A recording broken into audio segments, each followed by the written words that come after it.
Bonjour et bienvenue sur ma chaîne Remitech. Ceci est ma première vidéo, ça y est, je me lance enfin. Je voulais me lancer donc sur un appareil où je trouve qu'on n'en parle pas beaucoup sur internet. Alors il y a plusieurs essais qui se sont faits, beaucoup en anglais, en allemand. Personnellement, je suis pas très bilingue, donc je vais essayer d'en faire une en français. Parce que j'estime que c'est une tablette qui mérite à être connue et qui n'a pas encore eu, je trouve à mon sens, beaucoup de reconnaissance à ce jour.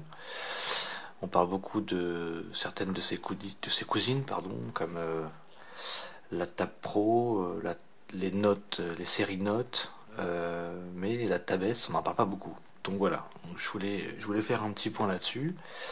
Donc commençons par déjà l'appellation de cette tablette. Donc, je ne sais pas si certains l'auront reconnu, c'est une Galaxy Tab S 8.4 au niveau de la diagonale en pouces. Elle existe aussi en 10.5. Moi je l'ai choisi personnellement en 8.4 parce que je trouve que c'est un format relativement intéressant à prendre en main, et puis au niveau de l'affichage c'est largement suffisant pour internet, pour les jeux ou autre chose. Au niveau de l'aspect extérieur, donc au niveau des dimensions, on est sur des dimensions donc de 21 cm au niveau de la hauteur. On est sur du 12,5 cm de largeur, et surtout ce qui est assez incroyable, c'est au niveau de l'épaisseur. On est sur du 6,6 mm, donc on est sur quelque chose de très très fin. À mon sens, il n'y a pas beaucoup de tablettes qui sont relativement proches de cette épaisseur-là, pardon. Peut-être les tablettes de chez Sony s'en rapprochent ou sont un petit peu en dessous, je crois, mais voilà, elles sont pas nombreuses en tout cas. Au niveau donc de l'écran, donc je vous le disais 8.4, on est sur un affichage, je vous le montrerai après, Super AMOLED,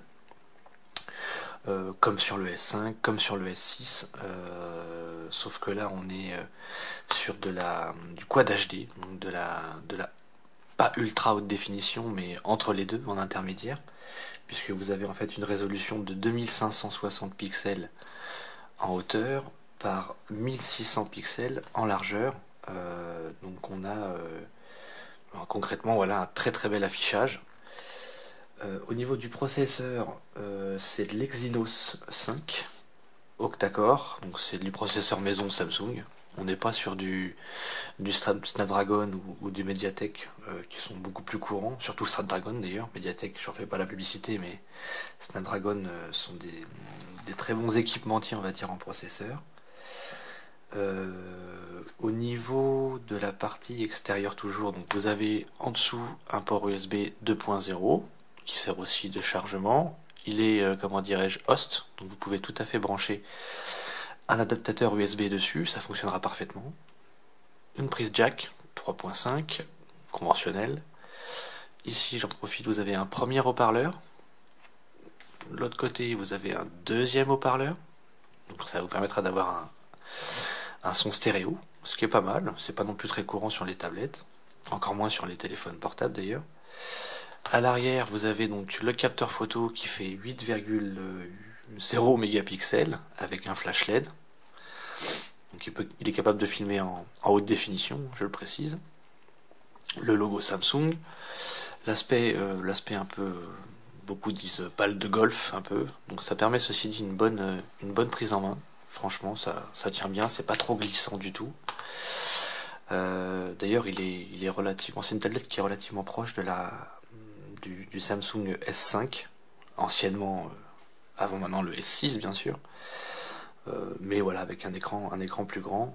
Sur la face avant, vous avez donc le bouton Home qui fait aussi lecteur d'empreintes digitales. Et après, vous avez tout ce qui est notification, la touche retour. Donc ça reste relativement simple. Ce n'est pas intégré sur l'écran, c'est directement sur le corps de la tablette. Capteur photo avant 2 mégapixels, 2,1 mégapixels exactement pour les selfies et autres visioconférences. C'est largement suffisant en HD. Et un capteur de luminosité qui va faire régler certaines petites choses, je vous en reparlerai juste après. Sur la tranche droite, vous avez donc le port micro SD, puisque vous avez 16 Go intégrés en mémoire que vous pouvez étendre évidemment avec une micro SD. Moi-même j'en ai mis une de 64 Go dedans, ça passe très très bien.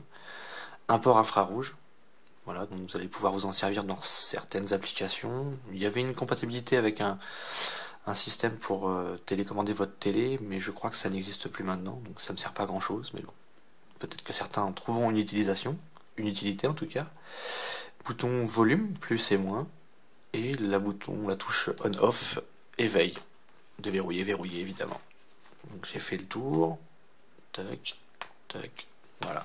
Passons maintenant directement à la bécane. Tac. Donc voilà l'écran principal quand vous allumez votre jolie tablette. 3 Go de RAM aussi, hein, important, intégré dedans. On n'est pas sur du 1, du 2, mais du 3 Go de RAM, ce qui est pratique quand vous avez plusieurs fenêtres ou plusieurs pages web qui sont ouvertes. Ça peut largement faire tourner, alors à ma connaissance, une quinzaine de pages ouvertes, il n'y a pas de ralentissement, il n'y a aucun souci.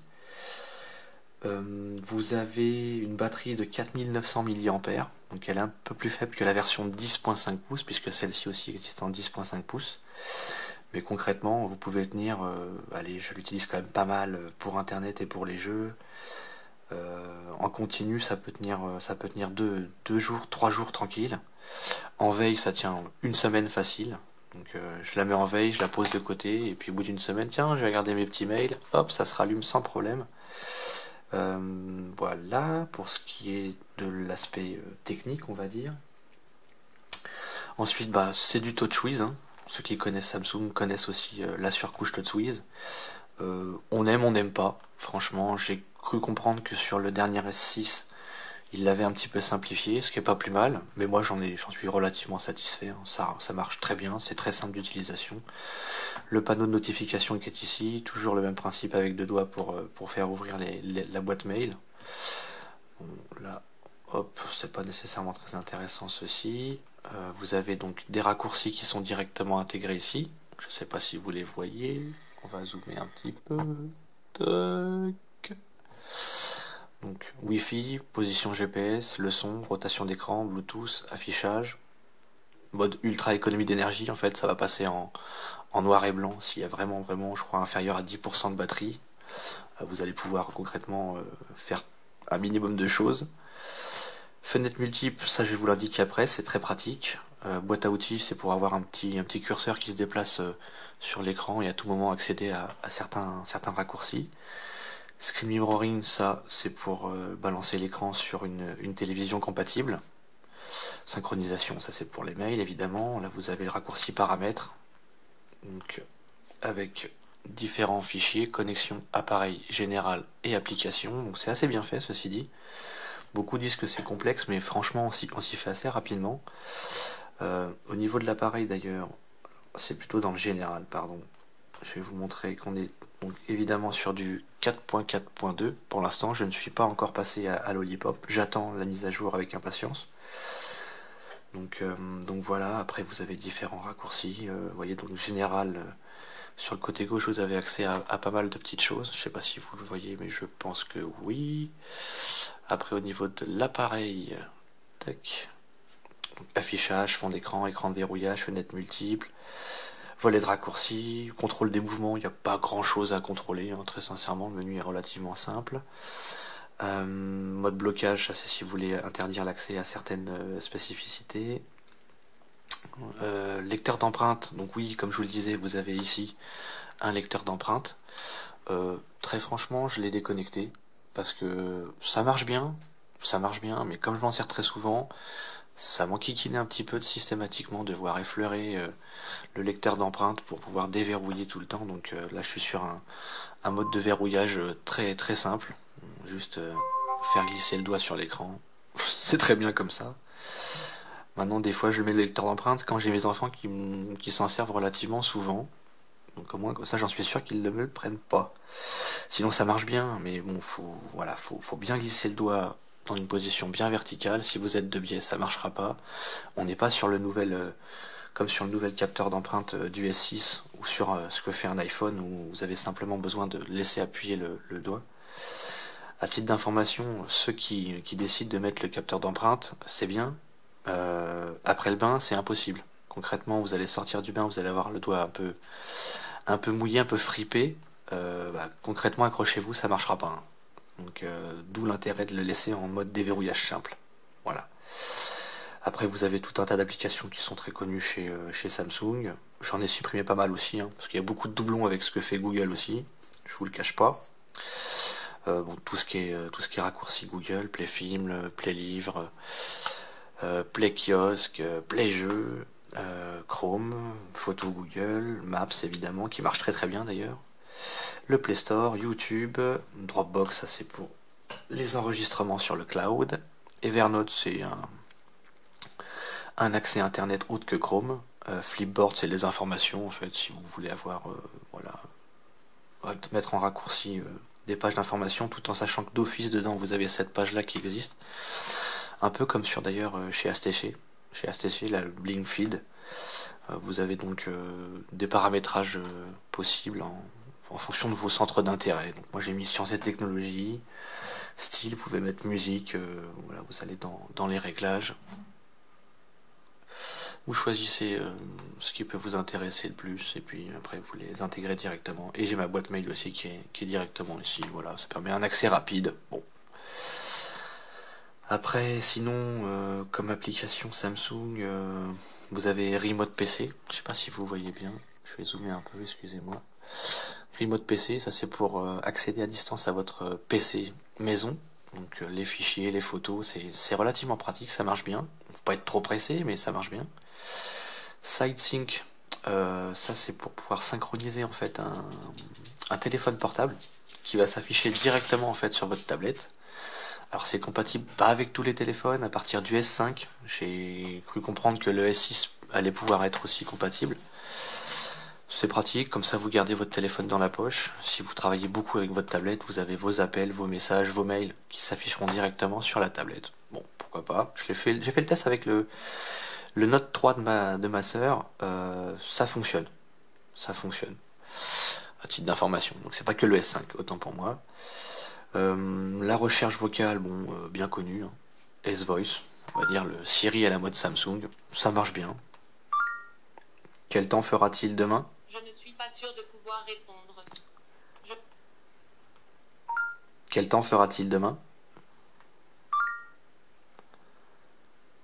Apparemment, jeudi sera une journée nuageuse avec une température de 23 degrés. Formidable. Enregistrer un rendez-vous sur le calendrier. Pour quelle heure dois-je planifier cet événement ? Demain, 14h. Dois-je enregistrer la réunion suivante dans votre agenda ? Annulé. Bon, voilà. Au niveau de la réactivité tablette, franchement, ça marche très très bien. J'ai eu quelques ralentissements, oui, effectivement. Mais ça reste relativement très rare. Des lags d'un panneau à l'autre. Je sais pas si vous voyez. Je peux pas. Franchement, je peux pas aller plus vite que ça. Ça marche très très bien.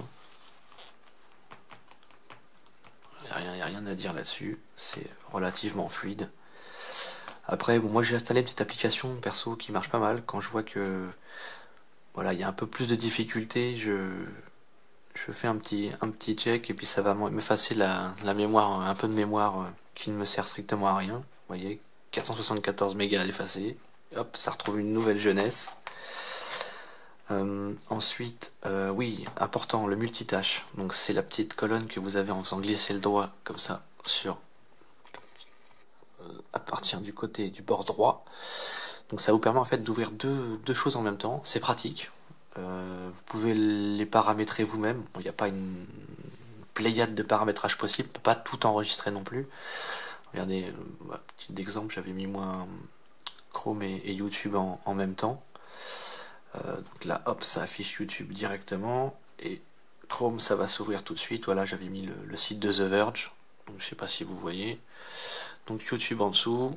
Alors ça peut évidemment marcher dans les deux sens, hein. Il n'y a pas de souci. Vous pouvez reparamétrer au niveau la taille de l'écran d'un côté ou de l'autre. Vous faites un petit peu ce que vous voulez. Ça marche relativement bien.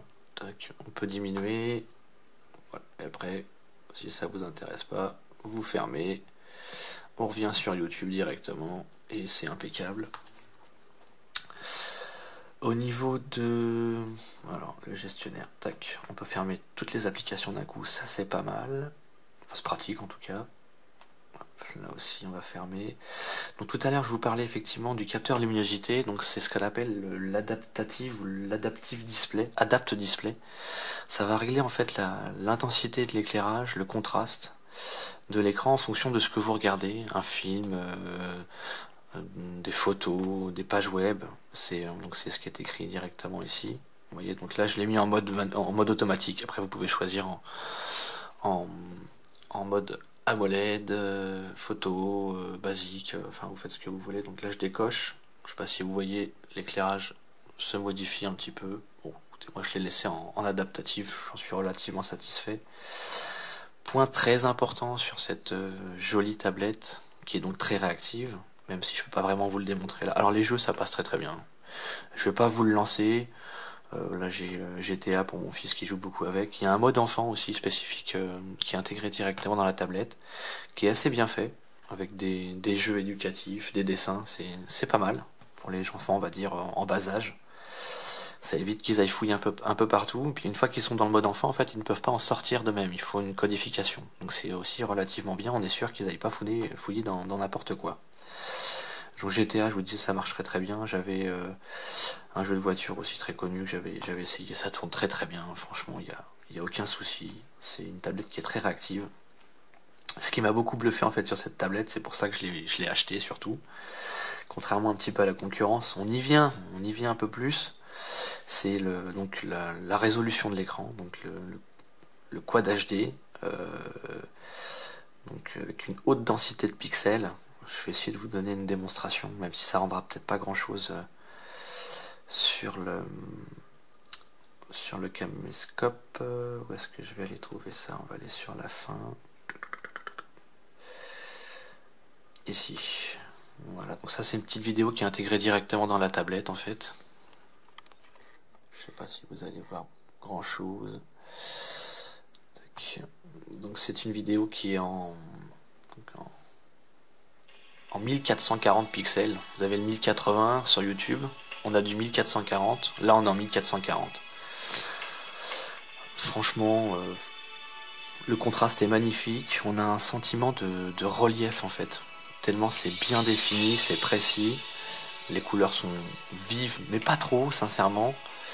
Donc moi je trouve ça vraiment très très beau. Je conseille ceux qui ne connaissent pas le Quad HD ou cette tablette d'aller chez un revendeur, je vais baisser un petit peu, et de faire le test, parce que c'est vraiment très très beau. Au niveau des angles d'affichage, je sais pas si vous voyez, c'est vraiment tout à fait correct aussi. Alors les blancs vont peut-être jaunir un tout petit peu en fonction de l'inclinaison, mais ça on va dire que c'est peut-être lié au Super AMOLED, sur cette tablette en tout cas. Mais c'est vraiment très très beau. Voilà, ça va peut-être pas rendre grand chose, mais en vrai, l'image est vraiment très très très jolie. J'ai un iPad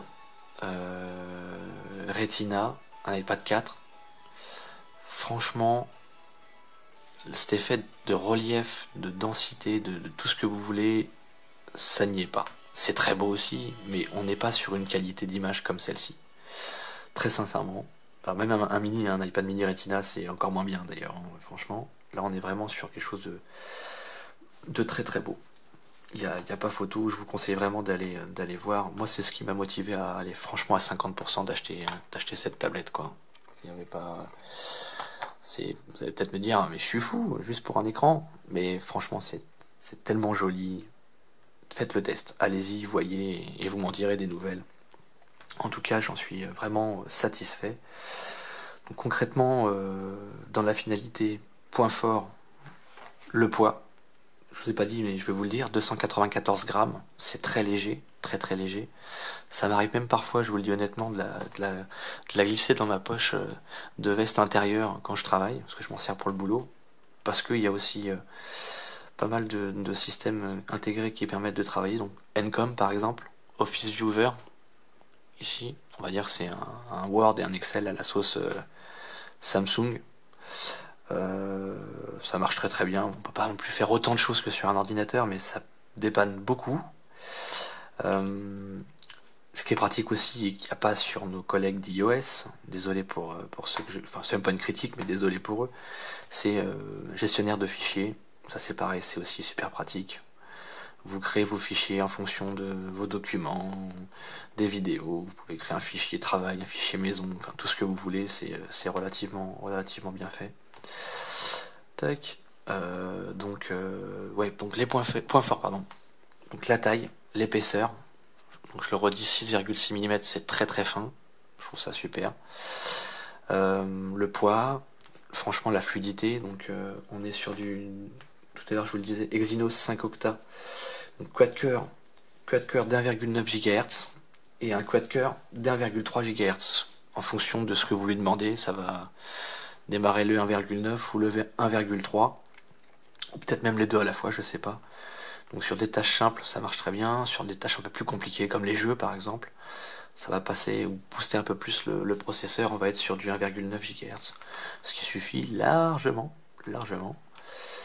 Donc voilà. Après bon, tout bête, ça vous connaissez, hein, fond d'écran, widget, vous allez pouvoir intégrer sur la page que vous voulez. Tac. Le capteur d'empreinte, bon, moyen on va dire. Allez, moyen. Ça mérite encore des améliorations, mais je crois qu'ils y sont arrivés sur le S6 et ça tardera pas sur une autre tablette certainement. Voilà. Sinon l'écran bluffant. Franchement l'écran est magnifique, y a rien à dire. La batterie, donc très bien. Ça tient pas autant que mon iPad. Oui, bah faut le dire quand même, mais sincèrement je vous le dis, ouais, en bonne utilisation quotidienne, allez, si je m'en sers déjà 4 heures par jour, ouais voilà, au bout de 2 jours et demi, il faut que je le recharge. Voilà, mais bon, ça fait pas non plus des miracles. Les photos, ah oui, le capteur photo derrière 8 mégapixels, je ne vous en ai pas parlé, je peux vous en faire une petite démonstration si vous le souhaitez. Donc j'ai un petit bonhomme pour ça. Petit bonhomme d'un prochain dessin animé Walt Disney si je ne m'abuse. Donc le focus, il n'y a pas de souci, franchement il est assez rapide.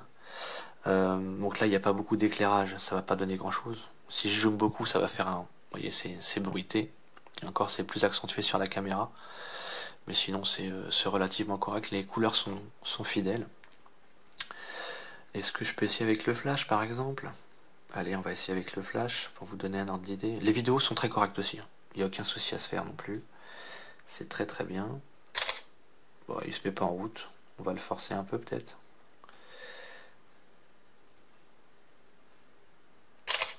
Hop. Qu'est-ce que ça donne? Ouais, ça va pas rendre à la caméra, mais c'est propre. Bon, c'est une lumière un peu forte, on va dire, en premier plan. Le second plan est pas très éclairé, mais bon, ça dépend aussi de sur quoi l'autofocus sait faire. C'est bien normal.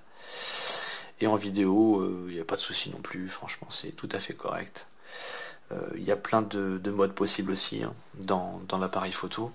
Automatique, beauté, donc ça va en fait ça va retirer les rides pour monsieur et madame. Clichés multiples, panorama, HDR, relativement connu aussi, hein, ça va permettre d'avoir une scène plus éclairée quand elle l'est moins, si vous me comprenez. Dual caméra, ça va prendre en photo ma tête, bonjour, et ce que vous avez aussi en face. Voilà, ça va donner ça. Voilà, en fait, ça peut être sympa, bon, c'est un gadget, on va dire. Ensuite, il y a plein de modes, hein, de toute façon. Après, vous pouvez télécharger des applications aussi qui sont liées au mode photo. Qu'est-ce que je fais là? Les réglages, pardonnez-moi. Les réglages sont là. Donc, évidemment, la définition de l'écran. Ça va de soi. Vous allez pouvoir régler les ISO. La vidéo, pareil, vous allez pouvoir régler aussi la définition de la vidéo. Vous allez avoir mode d'enregistrement normal, stabilisateur vidéo, qui marche plus ou moins. Il n'y a pas vraiment de différence, sincèrement, entre les deux, mais bon. Pour les photos, le mode rafale, détection des visages automatique. Vous allez pouvoir prendre une photo en disant par exemple cheese, sans appuyer sur le bouton. Minuteur, le flash, on vient de le voir ensemble. Localisation, donc somme toute logique, hein. L'exposition, grille, touche de volume, activer, désactiver. Contrôle vocal, c'est ce que je vous disais avec le déclenchement à la voix. Les paramètres, voilà, bon après sinon il n'y a rien de bien exceptionnel. Le mode, on va revenir sur un mode automatique. Et voilà. j'ai fait une bêtise, ce n'est pas grave. Vous voyez, hein, je suis sorti de la vidéo, ça pas lagué, hein, c'est revenu relativement vite sur le menu principal, il n'y a pas de souci à se faire là-dessus. Voilà, écoutez, j'espère que j'ai fait un tour rapide, certes, mais assez précis de la Tabès. S'il y a des questions, n'hésitez pas, j'y répondrai avec grand plaisir. J'espère que cette première vidéo vous a plu, qu'elle a été simple, claire, précise. S'il manque des choses, encore une fois, dites-le moi, c'est ma première, soyez indulgents s'il vous plaît. J'en ferai certainement une deuxième rapidement, pas sur une tablette, mais sur un smartphone, qui vous plaira, je l'espère, le HTC 816, qui est sorti il n'y a pas très longtemps. Celle-ci est sortie l'année dernière, hein, je ne l'ai pas précisé, donc ça fait quelques mois qu'elle est sortie, quelques mois que je l'ai aussi. D'ailleurs, elle tourne toujours aussi bien que depuis les 7 mois que je l'ai en utilisation, rien à dire. Et elle est d'ailleurs encore tout à fait à jour sur le marché, mis à part la mise à jour Lollipop. J'attends de voir ce que ça donne, peut-être que je gagnerai en réactivité, alors que ceci dit, elle est déjà très réactive et j'ai rien à dire. Voilà, bah écoutez, je vous souhaite de passer une bonne journée et je vous dis à très bientôt, pardon.